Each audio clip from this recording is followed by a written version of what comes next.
Labour's foreign policy gamble. Could it erode the UK-US special relationship? The United Kingdom's special relationship with the United States has long been a cornerstone of its foreign policy, underpinning economic, military, and diplomatic ties between the two nations.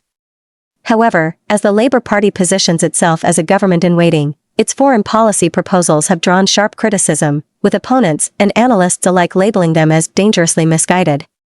Critics argue that Labour's approach risks undermining this historic alliance, potentially jeopardizing Britain's global influence at a critical moment in international relations, a shift in defence and security policy.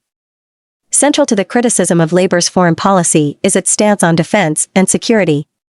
Labour has signalled an intention to reassess defence spending and prioritise domestic welfare over military budgets. While this resonates with voters concerned about cost-of-living issues, it has alarmed those who view strong defence commitments as non-negotiable in an increasingly volatile global environment. The United States, Britain's closest ally, continues to emphasise robust defence spending as essential for NATO and global security. Labour's perceived ambivalence toward NATO has also raised concerns. Although the party's leadership has voiced support for the alliance, some factions within Labour have historically been skeptical of NATO's role in global conflicts. This skepticism could send mixed signals to Washington, where bipartisan consensus remains firm on the importance of NATO as a deterrent against Russian aggression and a bulwark for Western values. Another contentious aspect of Labour's foreign policy is its perceived softness on authoritarian regimes, particularly Russia and China. Labour leaders have stressed the importance of dialogue and economic cooperation with these nations, prioritising diplomacy over confrontation.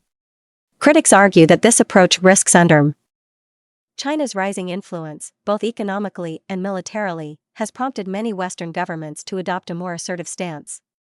The U.S., under both Republican and Democratic administrations, has implemented policies to counter China's ambitions, particularly in technology and trade. Labour's reluctance to fully align with Washington on these issues could create friction, weakening the UK's position as a trusted partner. Similarly, Russia's invasion of Ukraine has tested the resolve of Western alliances. While Labour has expressed strong support for Ukraine, concerns persist about whether the party would maintain the current government's unwavering commitment to sanctions and military aid in the face of growing domestic pressures. Trade and economic relations. Trade policy is another potential flashpoint. The US-UK special relationship has significant economic dimensions, with bilateral trade worth hundreds of billions of dollars annually. Labour's focus on prioritising domestic industries and implementing stricter regulations on trade agreements has sparked fears that it may deprioritise a US-UK free trade agreement, which remains a critical goal for Washington. Additionally, Labour's plans to renegotiate aspects of Brexit-related trade arrangements could complicate relations further. The US has repeatedly emphasised the importance of maintaining the Good Friday Agreement in any post-Brexit trade negotiations. While Labour has pledged to uphold this commitment, any perception of instability in the UK's trade policy could raise red flags in Washington. Labour's foreign policy platform also places significant emphasis on climate change, positioning it as a central issue in international diplomacy. While this aligns with US priorities under the Biden administration, critics argue that Labour's ambitious climate agenda could strain relations if it leads to tensions over energy security and trade policies. For example, Labour's proposed windfall taxes on energy companies and aggressive decarbonisation targets might impact transatlantic energy cooperation. The US, despite its climate commitments, remains a major oil and gas producer and exporter. Divergent energy policies could hinder collaboration on broader climate initiatives. Diplomatic repercussions and perceptions. The special relationship is built not only on policy alignment but also on trust and shared values. Critics warn that Labour's foreign policy risks sending the wrong message to Washington about the UK's reliability as a strategic ally. A shift away from established positions on defence, trade, and authoritarian regimes could create uncertainty, prompting the US to reassess its reliance on Britain as a partner. Additionally, Labour's emphasis on multilateralism and reforming international institutions, while laudable, may conflict with Washington's preference for bilateral or coalition-based approaches.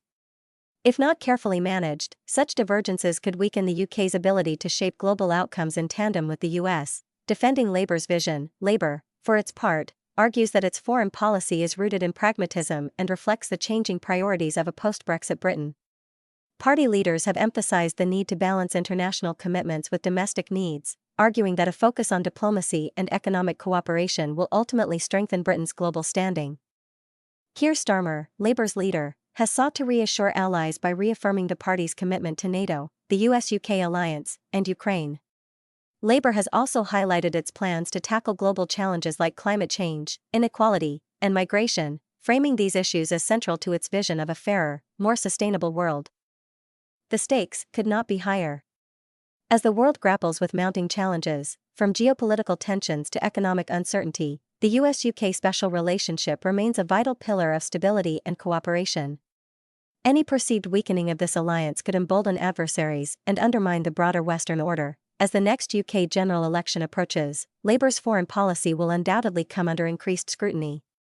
The party faces the delicate task of balancing its progressive agenda with the realities of a complex and often unforgiving international landscape.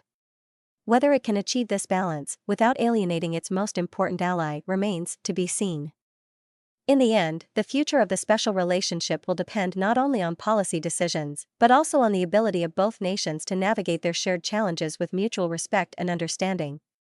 For now, however, critics warn that Labour's misguided foreign policy risks putting this crucial partnership on shaky ground.